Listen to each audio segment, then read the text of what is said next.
ಪ್ರಣಾಮಗಳು. ಪೂಜ್ಯ ಮಾತಾಜಿಯವರಿಗೆ ಭಕ್ತಿಪೂರ್ವಕ ಪ್ರಣಾಮಗಳನ್ನು ಸಲ್ಲಿಸ್ತಾ ಇವತ್ತಿನ ವಿಶೇಷ ಸತ್ಸಂಗ ಕಾರ್ಯಕ್ರಮಕ್ಕೆ ಆಗಮಿಸಿರುವ ಎಲ್ಲ ಪ್ರೀತಿಯ ವಿದ್ಯಾರ್ಥಿ ಮಿತ್ರರಿಗೆ ಮತ್ತು ಎಲ್ಲ ಭಕ್ತರಿಗೆ ಭಕ್ತಿಪೂರ್ವಕ ನಮಸ್ಕಾರಗಳನ್ನು ಸಲ್ಲಿಸ್ತೇನೆ. ಇಂದಿನ ಸ್ವಾಮಿ ಪೂಜ್ಯ ನಾರಾಯಣಜಿಯವರ ಪ್ರವಚನ ಬಹಳ ಅದ್ಭುತವಾಗಿತ್ತು. ಪ್ರವಚನೇ ಆಗಿರಲಿಲ್ಲ.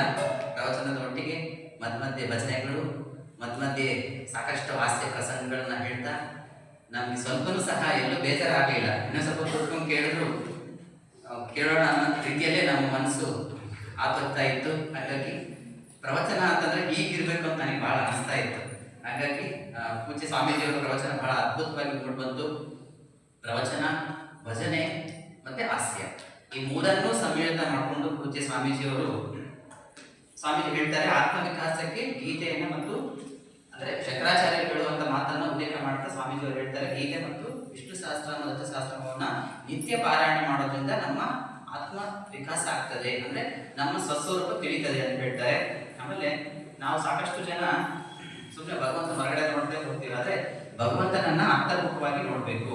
ಆಮೇಲೆ ಇನ್ನೊಂದು ಹೇಳ್ತಾರೆ ನೋಡಿ, ಅದಕ್ಕೆ ನಮ್ಮ ಸರ್ವಜ್ಞ ಹೇಳ್ತಾರೆ, ಸಜ್ಜನರ ಸಂಘವದು ಹೆಜ್ಜೆಯನ್ನು ಸರಿದಂತೆ, ದುರ್ಜನರ ಸಂಘವದು ಬಚ್ಚಲ ಕೊಚ್ಚೆಯ ನೀರಿನಂತಿಗುವುದು ಸರ್ವಜ್ಞ. ಸಜ್ಜನರ ಸಂಘವದು ಹೆಜ್ಜೆಯನ್ನು ಸರಿದಂತೆ. ದಾಸ ಹೇಳ್ತಾರೆ, ಬಂದದ್ದೆಲ್ಲ ಬರಲಿ ಗೋವಿಂದನ ದಯ ಹೊಂದಿರಲಿ, ಗೋವಿಂದನ ದಯ ಹೊಂದಿರಲಿ.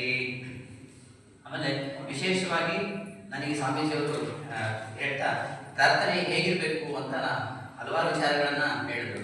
ಅದು 99% ಜನರ ಪ್ರಾರ್ಥನೆ ಗುರುಗಳು ಹೇಳಿದಾಗೆ ಲೌಕಿಕವಾಗಿ ಇರುತ್ತೆ ಅಲ್ವಾ. ಅದಕ್ಕೆ ಕೊನೆಯಲ್ಲಿ ನಾವು ಒಂದು ಭಜನೆ ಹೇಳ್ತೀವಿ, ಜ್ಞಾನ ಭಕ್ತಿ ವಿವೇಕ ವೈರಾಗ್ಯ ನೀಡು ಅಂತ ನಾವು ದೇವರಲ್ಲಿ ಪ್ರಾರ್ಥಿಸ್ಕೊಳ್ಬೇಕು. ತಾಪತ್ರಯಗಳ ಬಗ್ಗೆ ಸಂಕ್ಷಿಪ್ತ ತಿಳಿಸ್ಕೊಳ್ಬೇಕು ಪೂಜ್ಯರು. ಮತ್ತೆ ತೊಂದರೆಗಳನ್ನು ನಾವು ಸ್ವಾಗತ ಮಾಡಬೇಕು.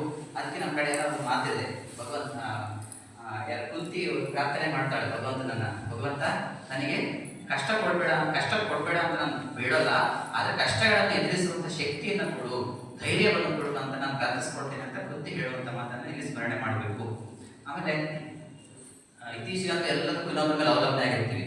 ಇತ್ತೀಚೆಗೆ ಮೋದಿಯವರು ಒಂದು ಕಾನ್ಸೆಪ್ಟ್ ಅಂತಂದ್ರು, ಆತ್ಮನಿರ್ಭರ ಭಾರತ ಅಂತ. ಅಂದ್ರೆ ಭಾರತ ಸ್ವಾವಲಂಬಿ ಆಗ್ಬೇಕು ಅಂತ. ಹಂಗೆ ಭಾರತದ ಸ್ವಾವಲಂಬಿ ಆಗ್ಬೇಕಂದ್ರೆ ನಾವು ಫಸ್ಟ್ ಸ್ವಾವಲಂಬಿಗಳಾಗಬೇಕು, ನಮ್ಮ ಕಾಲ ನಾವು ನಿಂತ್ಕೋಬೇಕು ಅಂತ ಹೇಳ್ಬೋದು. ಆಮೇಲೆ ಭಕ್ತಿ ಎಂಬ ಶಕ್ತಿಯನ್ನ ನಾವು ಭಗವಂತನಲ್ಲಿ ಬಳಸ್ಕೋಬೇಕು. ಇತರ ಸಾಕಷ್ಟು ಹಲವಾರು ವಿಚಾರಗಳನ್ನ ಹೇಳಿದ್ರು. ಮತ್ತೆ ಸಾಧನ ದರ್ಶನ ಪುಣ್ಯಂ, ಸಾಧನ ದರ್ಶನದಿಂದ ಏನೆಲ್ಲ ಆಗ್ತದೆ, ಮತ್ತೆ ಅವರ ಸ್ಪರ್ಶದಿಂದ ನಮ್ಮ ಎಲ್ಲ ಪಾಪಗಳು ನಾಶ ಆಗ್ತವೆ ಅಂತ ತಿಳಿಸಿದ್ರು. ಹೀಗೆ ಹಲವಾರು ವಿಚಾರಗಳನ್ನು ನಮ್ಮೊಟ್ಟಿಗೆ ಬಹಳ ಅದ್ಭುತವಾಗಿ ಹಂಚಿಕೊಂಡಂತಹ ಪರಮ ಪೂಜ್ಯ ಸ್ವಾಮಿ ನಾರಾಯಣಜಿಯವರಿಗೆ ಜೋರಾದ ಚಪ್ಪಾಳೆಯೊಂದಿಗೆ